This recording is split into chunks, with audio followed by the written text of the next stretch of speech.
I remember my first time getting scammed. I remember it like it was yesterday. I was working with this artist at the time, managing him, and he was getting ready to put out a small EP. I want to say it was maybe like 9 or 10 songs, something pretty short. But it was pretty cool because at least as long as I've been working with him, this was going to be his first project release. So, of course we were pretty excited about it. So we started doing some research around resources we would need to put it out properly, and started building out like a marketing plan for it and a release plan for it. And one of the big things that he wanted to have was press.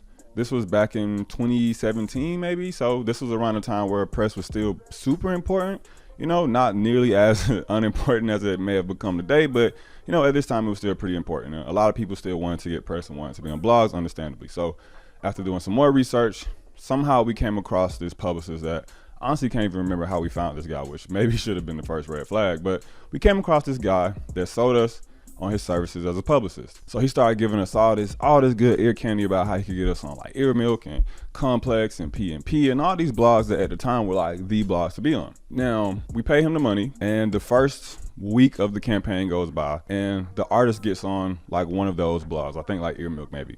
So far so good. We're like, oh yeah, it's about to be up. You know what I'm saying? He got the first one that's legit. Boom, bam, bing.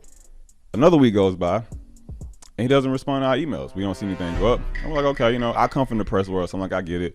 It doesn't always move as fast. I know what the process looks like. 2 weeks go by, we don't hear from him. Email him again, still don't hear from him. 3 weeks goes by, and at this point, we're pretty mad about it. So we send out, I think we like threatened to refund the money on PayPal or threatened to sue. We some kind of threat got put out there. And so he finally responds back. He gives us this sob story about how his grandfather been in the hospital and all these bad things were going on. And at that point, like we kind of didn't care because so much time had been by. My big thing was just the communication, right? So we kind of didn't care, but somehow or another we end up letting it go. And long story short, we never hear from him again. And just like that, I'm out of like, I don't know, maybe like $6,000 or $7,000. So I learned a lot from that lesson. And it's honestly been one of the only times that I think I've ever been scammed in the music industry. And I have people tell me like, that's pretty lucky of me. But like I said, I learned a lot from that situation, and it's definitely made me a lot more skeptical of certain things. And especially with how I move with certain other music industry professionals today, or people who are trying to sell me their services and things that they do. So what I want to talk about in this video is some best practices, some mindset, some things you need to keep in the back of your brain so that you can possibly save yourself from getting scammed as much as possible. Let's get into it.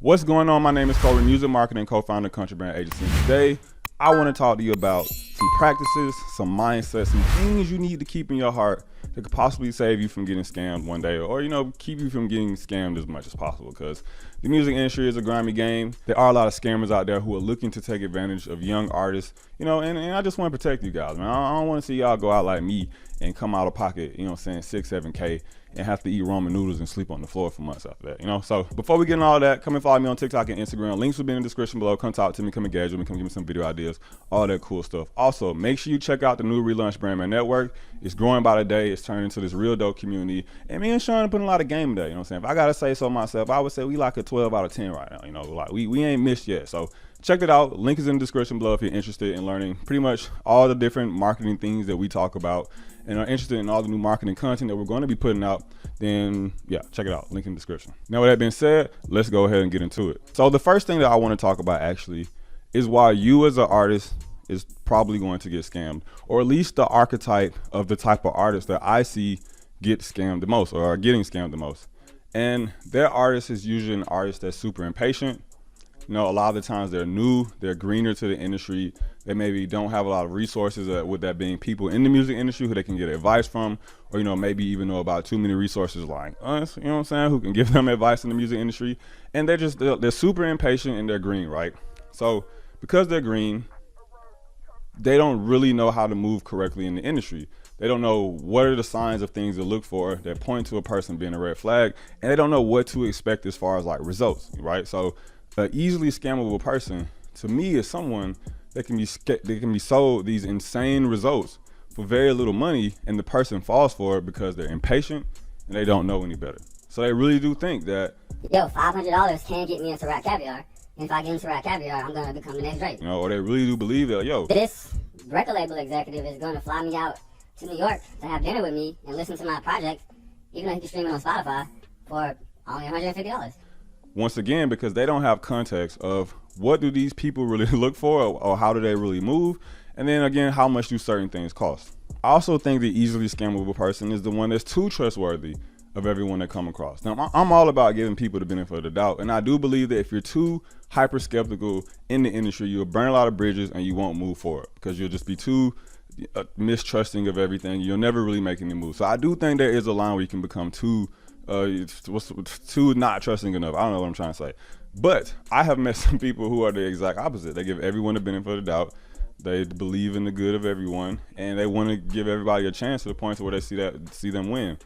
Those people are usually easily taken advantage of because people who are trying to scam you do not care that you're a good person. They recognize that in you. They take advantage of that. So I think that in order to put yourself in a position where you're getting scammed as least as possible, you have to be a fine balance between skeptical and, unsure of everything to the point of where you're asking questions and you're asking the right questions. But then you also have to take in enough information and resources that you're not super gullible about everything, and you have these realistic expectations of how certain things should go. So remember those three things. Those three things to me make the easily scammable artists. They're green, they don't really know shit, they're new to the industry, no connections, no real information, they don't know how things move. They're impatient, so because they're impatient, they believe things that tell them that they're gonna get them from point A to Z in matters of days and weeks and stuff like that. Just pure impatience, And then third, they can be too trusting, and they can be, too willing to see what everyone has to offer and what they can do for them. Those are the three characteristics of the easily scammable artist to me. But Kohrey, you said this video was gonna be about how I cannot get scammed. Why not? Why I'm gonna get scammed, bro? Like, what's up? What can I do to protect myself if I am one of those things, or two of those things, or God forbid, three of those things? And like I said, I just want you to understand that first, because that leads me into the next couple of points that I want to make. These are the things that you have to do, or once again, try to really ingrain in yourself to keep yourself from getting scammed as much as possible. The first thing is learn how to manage your expectations, because like I said earlier, one of the people that are the easiest scammable people are the people that don't know what to expect of anything. They don't have realistic expectations of their results. So once again, they believe that for $500, they can get into rap caviar and shoot to the top of the industry because they have never been around a Spotify rep that's talked about how the rap caviar playlist works, or done any research on the playlisting world to see how it works. So you have to learn how to manage your expectations, and the way that you learn to manage your expectations is by gathering in as much information about the music industry as possible. So I'm talking about podcasts, I'm talking about books. I mean, you guys are making the first step by watching this channel, you know what I'm saying? So you're headed in the right direction, but really take in as much information as you can, because as much as I love me and Sean, like, we don't know everything, we don't know everything about every nook of the industry, and that's how people are able to spot something that they can get you about. So really learn as much as you can about the music industry, so that even if it's something that you haven't been able to necessarily put your hand on yourself or do yourself as an artist, you have enough baseline understanding to go like, that doesn't sound right. Like every article and interview I've ever read by every major label, representative I trust is almost said the complete opposite of this thing that you're telling me I can do for $150. So that literally just comes with information, and I would say experience. Like, as you get more resources for yourself as an artist, and as more opportunities open up for you to try things out, you'll start to do things that will let you know, hey, this doesn't sound right. Like, not just because I heard it from someone else, but because I've been through this thing and this doesn't feel right. That's why I kick myself so much about getting scammed by the publicists back in the day, because I come from the publicity world. I knew that certain things weren't moving the way that I was used to it moving when I worked with my mentor, the publicist that I worked for. Like, he wasn't giving us updates at certain points like he said he would, or like even the Ilmic article came kind of too fast in my opinion, or like, I hate to say it, but even the artists that I was working with at the time, like, I knew deep down that certain opportunities that the publicist was talking about didn't make sense for the artists at the time, but it happened and we got duped, but that's why I usually feel so bad about this, because like, I should have known better, like, I came from that world. So intake as much information as you can. That will allow you to learn what really works and how things really go in the industry, which will help you to manage your expectations, because one of the easiest ways for scammers to catch their prey is to promise a magic bullet, right? This magic bullet that in the artist's brains believes that if it gets shot, everything will change overnight and all their dreams will come true. And to me, the magic bullet only exists to people who don't have realistic expectations how certain things should go. The next thing that you can do to protect yourself from getting scammed as much as possible is do your research and ask around about the people that you're trying to do business with. Like, the music industry, for the most part, is a very small place. You know, like, if you know anyone who has even a sliver of a foot in the music industry, 9 times out of 10, they know someone that knows someone, maybe that knows someone that knows about the person that you're trying to work with. If not, things like LinkedIn and corporate websites exist. And, like, you know, super best case scenario, you find a forum of music artists who talk about things like that, you know, which, you know, we do have inside the Brand Man Network, you know, but just want to throw it out there. But you want to put yourself in a position to be able to ask around as much as possible. So I know if you're someone that doesn't have as many industry resources, it can be hard, you know, but I don't know, the internet's a vast place. Like, if someone has scammed someone before, trust and believe that person is out there willing to give someone enough information to stop them from being scammed as well. Most business people today have to build some type of personal brand on the internet in order to do business. And if those people have wronged people before, then those people are probably vocal in their comments, you know, if they're not being blocked. Or you can probably find certain people that are following that person and ask them questions like, hey, yo, I see that you follow this guy, or that y'all, you know, do XYZ together. Like, you know, I hate to be that guy, but what's up? Like, how is he as a person? He's telling me that he can do XYZ for me. And like I said, like, most artists, most professionals who have been scammed by someone before will gladly help someone else to not get scammed if they can, if they're able to give them the information. So do your research, ask around. The industry is a very small place. The internet is a very small place, especially when you're talking about music industry services and things that can be done. And a little bit of Googles and a little bit of research, you know, may feel tedious in the moment, but you'll thank yourself later when you were willing to drop that $3K budget and you learn that, you know, this guy is consistent with not returning emails once the invoice has been cleared. The third thing that you can do to protect yourself is to ask the professional for references and credentials. Now, most people in the industry will have some type of case study list built around the services that they do.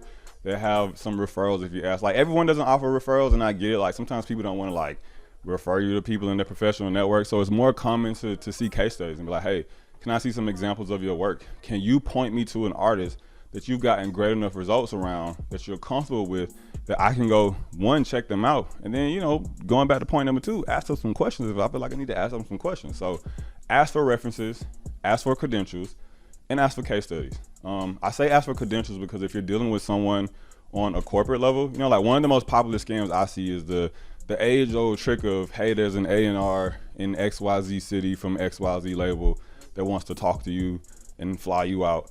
And, you know, people that work at labels are just people with jobs. Like, these are people in corporate positions trying to make their bag by doing the thing that they like to do. The thing about people in corporate positions is 9 times out of 10, those people have to have a LinkedIn profile, and then they usually have, like, some type of corporate email or, you know, something on a corporate page where you can actually look it up and see if it exists and if it's real, you know.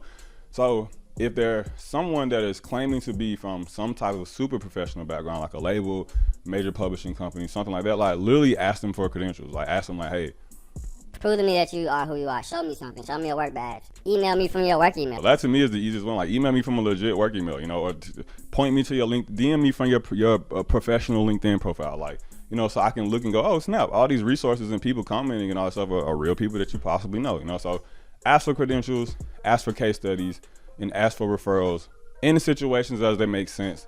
And, you know, use that to take in as much information as possible about that person so you can make your decision moving forward. And the last thing I would say, you know, like, this just kind of came to mind, like, never pay someone up front unless you already trust them and know them pretty well.